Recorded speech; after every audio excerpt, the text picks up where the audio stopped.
we've been doing a lot of the talking. I would even say we've been doing all the talking. So now it's your turn. And of course, this is our favorite part of the program. And from what I understand, it's your favorite part because it's unscripted. And this is where the panel will answer your questions. We're just sorry that Neil Cornsey and Gordon Taves aren't here to answer questions. This first one is an email from the Office of the Secretary. And the question, I think this question would be for Jim. Okay. So Jim, what can field offices and project managers do to best document the rationale for considering or requiring off-site or out-of-kind mitigation so that the BLM's analysis and decision-making can withstand litigation risk? Okay. Well, I like to say NEPA, it's what we do. And NEPA is the process for documenting our rationale and making certain that we're not arbitrary and capricious. We need to use the NEPA document to logically and sequentially address our thought process. I encourage people to use the alternatives process, look at the proposed action, look at the impacts from the proposed action, look at an alternative that looks at necessary and effective on-site mitigation, and evaluates the impacts of that necessary and effective on-site mitigation. Look at an alternative that looks at addressing residual impacts from that on-site mitigation and addressing the residual impacts off-site, those unmitigated impacts off-site.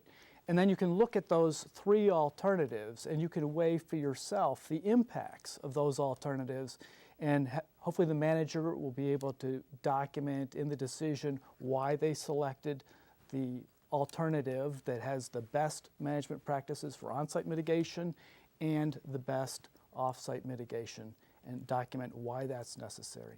Great, thanks Jim. I hope that answers the question.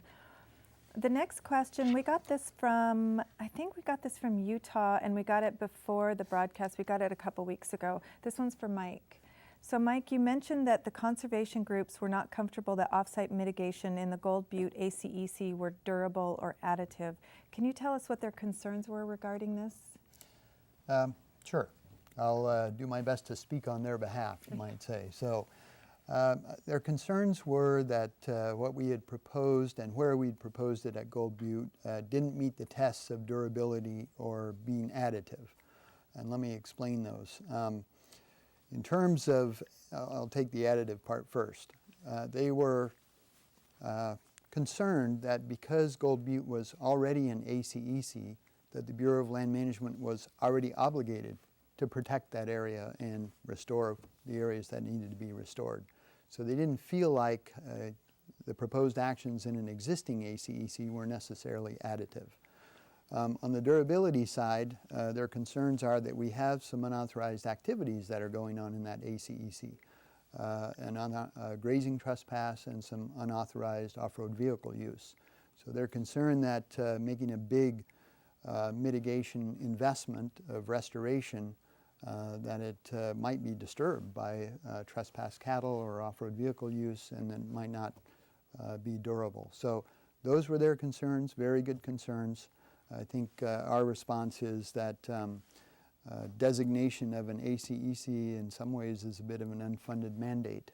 That doesn't stop us from doing it, but it doesn't give us any extra money to execute those kinds of actions there. So as Gordon said in his presentation, it wasn't a majority or it wasn't a unanimous decision, but it was a majority decision that I think the groups ended up supporting in the end. So I think those were their concerns. Okay, thanks. All right, this next one is for Carrie.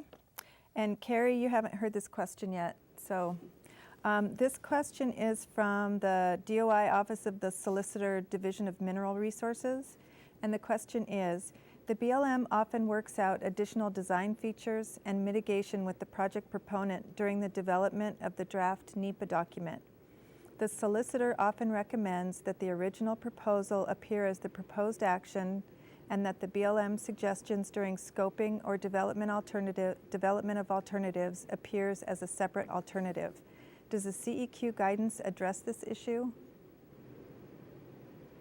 The CEQ guidance does draw a distinction between design features which are framed as part of the proposed action and then mitigation that's considered in alternatives. And this is an area that I'm glad you mentioned. It's one where I think we'll be looking at the BLM NEPA handbook in light of the more recent CEQ guidance to make sure that they line up. So I think the CEQ guidance definitely sheds light on this question. Okay, thanks, Carrie. All right, I think this one might be for Gloria, and this one it's a fax. I mean, I think it was a text, but it doesn't say who it's from or where. But the question is, would wash stations on non-BLM lands, but partially funded by the BLM, fit into the regional mitigation strategy for invasive species management? Oh, yes, it does. I'm sorry, it's from Anchorage Field Office. Oh. Sorry about that. Yeah, and what's great about this new interim policy is that it's really diverse. It can be small-scale projects such as something like this, like a wash station, all the way up to a huge regional project like Mike described in the case study. I think the thing to keep in mind with this is, you know, if you have several projects in an area where they all can benefit from a single wash station or a single resource like that, that's a great way to remove any duplication between all those different projects. You'll just need to keep in mind some of the other aspects of it to make sure that whichever projects are going to be using this in particular aren't far enough from the project where they would then pick up some of those invasive species on their way back to their project areas. But as long as you have, you know, taken care of all of that stuff ahead of time and thought it out, that's a great application of this regional management or regional mitigation strategy. Great. And if these answers aren't answering your questions, you could always fax us back and say, that's not exactly what I meant, but I think we're getting them. I think this one will go back to Carrie again. So Carrie, this one's from Utah that we got before. It says some federal agencies are asking us to consider mitigation when the impact analysis doesn't indicate a need for mitigation. So what's the BLM's responsibility to consider mitigation in these situations? The BLM needs to make sure that mitigation is necessary and effective. And if the BLM feels that mitigation does not or is not necessary, the authorized officer is not obligated to include that in the decision document. However, it is important to document and explain the rationale for the decision. Also, in working with other agencies and other stakeholders, it's helpful during the process to make sure that it's clear what their concerns and interests are, and try to explain that and talk with them as well as with the project proponent. In addition, if there are the same types of requests coming up frequently across projects with similar resources or landscapes, it may be worth exploring whether an agreement with the other agency or agencies, such as an MOU, would be useful to outline a common approach to mitigation, again, where differences in approach come up again and again. Okay, thanks, Carrie. So I just want to remind you that you can always call into, and then we could have a dialogue, make sure we answer your question. And that phone number is 877-862-5346. So this question is from Boise, and this might be Jim and Mike both. How will the regional mitigation strategy interface with the National Historic Preservation Act? Okay. Well, Go, Jim. National Historic Preservation Act protects a lot of resources that we consider to be important resources. And as such, there may be some cultural resources, national historic trails, that we should be protecting with off-site mitigation if we're going to impact them on-site and we can't adequately address those impacts on-site.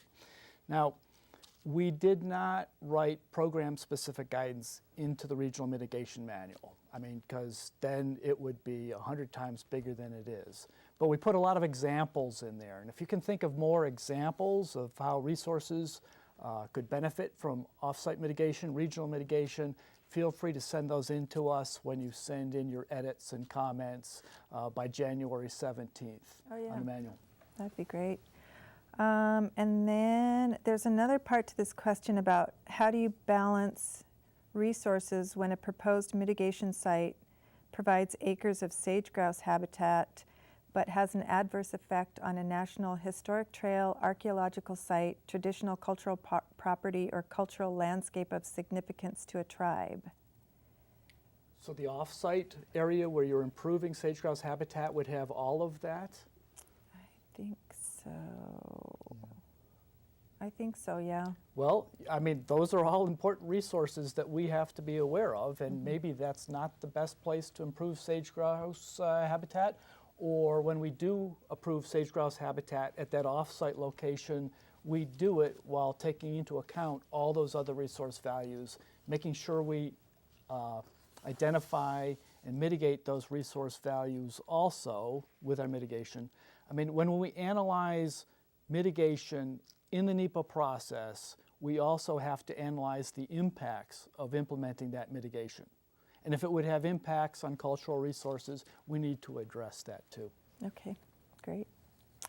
All right, this one might be for everybody. This one is regarding outside BLM's authority. It's from the Public Lands Advocacy. So, is BLM required to discuss the projected impacts in detail which need to be mitigated and the expected improvements specifically?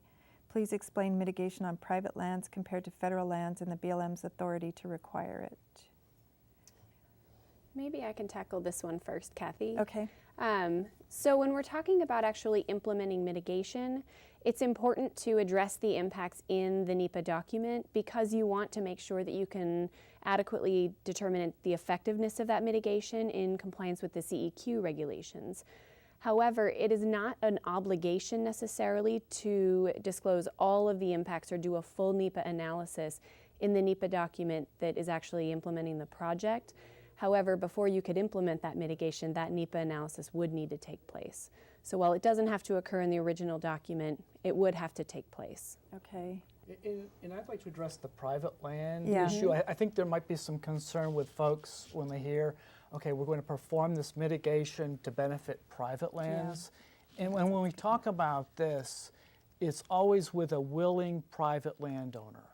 The private landowner has to have bought into this. And a lot of times there's money involved, there's conservation easements, there's tax breaks, there's special assistance for planting and restoring habitats on a person's property, and there's just altruistic purposes, reasons for why a private surface owner would want to participate in this too.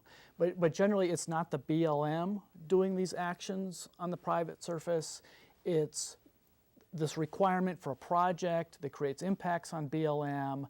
Those impacts would be mitigated off-site.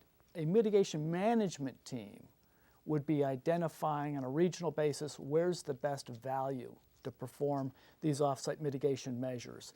And in a lot of cases, believe it or not, it's on private lands, lands that may have been degraded or used for other purposes, and that if we have a conservation easement there, those are the lands where we can really do the best job of restoring the habitat, particularly where we're talking about connectivity corridors that connect to BLM habitats that need to all be connected.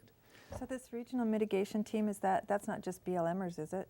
No, it's made up of all sorts of folks, Oh, okay. NGOs, other government organizations, local state fish and game people. Yeah, it would be a team that would decide Yeah. what, where, when. They would also help manage the funding and such. Okay, I think that clarifies a little bit. Hopefully, That was a good answer. hopefully that does for our viewers. All right, we only have about 5, 6, 7 more minutes, and we have a couple more questions here. I think this one is for Gloria again. Okay. The CEQ, wait, this one is from the Anchorage District also, from a different person. The CEQ regulations require that we identify all potential mitigation measures regardless of jurisdiction. However, it's often viewed as a BLM overstepping of authority. Is this similar? Federal overreach. Even though, as Carrie noted, these are not commitments we can actually require in our decisions. Have you encountered this or similar perceptions, and what suggestions can you offer on how to deal with this? So I haven't necessarily dealt with the federal overreach perception. However, I am aware that that's a definite possibility. I have, through a couple of the NEPA documents that we've worked on, discussed the potential for mitigation outside the BLM's jurisdiction. And a couple things are important to note. First, it is important for us to identify any feasible mitigation, even if it is outside our jurisdiction, because NEPA is important as a decision-making tool and also as a disclosure tool for the public. So if there is potential mitigation out there that would improve the project, it's important for us to identify that and disclose it. However, the best case scenario would be to work with whatever agency would be responsible for implementing something like that and make sure it's feasible for them, so we're not just throwing out a bunch of possibilities that really could never occur. Another important note I should mention is to separate those measures in your NEPA document from the ones that the BLM would commit to in the final decision. It makes for a much cleaner decision in the end when you can reference a specific section in the NEPA document of what is being committed to and separate those measures that are not in the BLM's jurisdiction, so that it's clear that the decision maker is including one set and not the other set. And it's also helpful in the NEPA document to even identify those measures as suggested and outside the BLM's jurisdiction, so that the public's aware from the outset. That's good. Good points. All right, we have a call, and it's about the draft manual, so it's probably for Jim, but I didn't quite catch where Sky and Hollister. So go ahead. Just wondering if the draft manual actually identifies the need for RMP amendments to support off-site mitigation. In particular, we have threatened and endangered species, and there's a question whether withdrawal of minerals is needed to ensure protection of those species. Okay. Jim, do you want to? Well, regional mitigation doesn't necessarily have to be supported in the land use plan. It can be a project-based decision or multiple projects, oil and gas development coming your way, solar, wind coming your way, that sort of thing. Dry Lake wasn't necessarily supported in the resource management plan. They did a separate mitigation strategy actually outside of the NEPA process. There was an umbrella EIS. They followed up with a mitigation strategy. When they actually get into project work, that's when they will be running their regional mitigation, their mitigation strategy through actual NEPA analysis for specifically for that project. For greater Sage-Grouse, we are revising our plans, and we have a number of Sage-Grouse plan amendments. And there, our plan is to incorporate a mitigation strategy through those plan amendments. So that will be supported in the planning process. So we wrote the manual with the flexibility to go either way. Okay, great. And the caller hung up, so I hope that answers the question. All right, this next one's from Mike. We only have a couple more minutes. So if we're requiring, this one's from Nevada, if we're requiring reclamation at the end of a lease, why would we require off-site mitigation at all? Well, that's a great question, because it seems like we're getting 2 for 1 there. So at least in the case of the Dry Lake Solar Energy Zone, it's in the Mojave Desert, and while it may look like wasteland to some people, it's a viable ecosystem that takes a very long time to recover. Centuries, actually, if left to its own devices. So really, for all practical purposes, something that involves very large and very extensive disturbances will take hundreds of years to come back. And so it's a way of achieving our BLM mission of allowing for multiple uses of the public lands without permanent impairment of the land by compensating for the loss of those ecological services. Okay, great. Absolutely. I'd like to add to that in that, I mean, we're having impacts right now to important resource values. In a lot of cases, we need to address those impacts right now. If you go into an area and develop and species are going to be declining, we need to be off-site improving that habitat for those important species so that we have essentially a no net loss, if that's what our plans call for. Okay. All right, this next one is going back to you, Carrie. How do we know whether we have enough analysis in our NEPA document to be able to demonstrate the effectiveness of the proposed mitigation? Well, the BLM is required to analyze and disclose the potential impacts of the proposed mitigation in the NEPA document in order to support the resulting decision. And the same standards that apply to the rest of the NEPA analysis generally apply to the analysis of the mitigation among the alternatives and in terms of the environmental consequences. The 2011 CEQ guidance provides that in developing mitigation, federal agencies may rely on the professional expertise of their own staff as well as the expertise of neutral outside experts or resources, provided that the outsiders have no financial interest in either the implementation or the monitoring of the mitigation. In addition, providing for backup mitigation measures to be implemented if the initial measures do not achieve the expected environmental outcomes, and providing for effectiveness monitoring of mitigation that's selected over time are two additional ways to strengthen the effectiveness discussion in the NEPA document and the demonstration that mitigation actually will be effective. Okay, thanks, Carrie.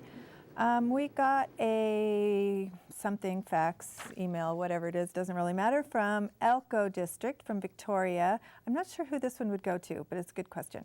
How would a district explain a possible inability to perform residual mitigations and monitoring over time when knowing that budget cuts can reduce our ability to make the efforts? Anybody want to? Well, if I understood the question correctly, I would say that as we were working toward a mitigation fee, we actually included costs of monitoring.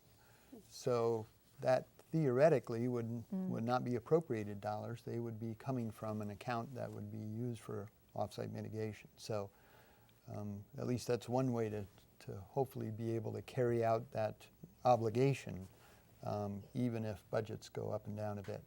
Or maybe like if, would you be able to use your partnerships to maybe help fund some of that too? Yeah. Okay. All right. We only have, were you going to add to that? Well, I mean, I think even as Gloria had mentioned, some of these big super projects, maybe we should be requiring third-party contractors to do the monitoring for us. Yeah. That's good. Funded by the company, by the project. We only have time for one more question, and we have about 2 or 3 or 4 other questions that we won't have time to get to, but I think what we'll do is we'll post the answers on the KRC website. So this last question for the group from Anchorage, please provide an example of off-site VRM mitigation, visual resource management mitigation. Anybody have one? Well, I'll take a stab because we actually determined there were visual resource impacts in Dry Lake. Obviously, if you're going to especially right next to an interstate highway, cover 9 square miles with solar panels, there will be a visual impact. And so our response to that was we ended up, and you heard it in Gordon's response, a little bit in mine, that the vegetative community that we're going to try to restore in the Gold Butte ACEC became a bit of a proxy for, certainly for biological resources. If we restore the vegetation, we also get habitat and soils and other benefits ecologically and visually. So we kind of lumped that in and said, right now you can see that burn scar, you can see that extra road or braided road pattern, but by doing the restoration and having successful reintroduction of native vegetation and having that come back, you get multiple benefits, including visual resources. So that's how we treated it in Dry Lake anyway. Great, that's helpful. All right, so that's about all the time we have left for questions. I'm sorry we couldn't get to everybody, but we'll answer them online, like I said. I want to thank you so much for your participation, but don't go away yet. We have some fun things to do in the next 5 or 10 minutes.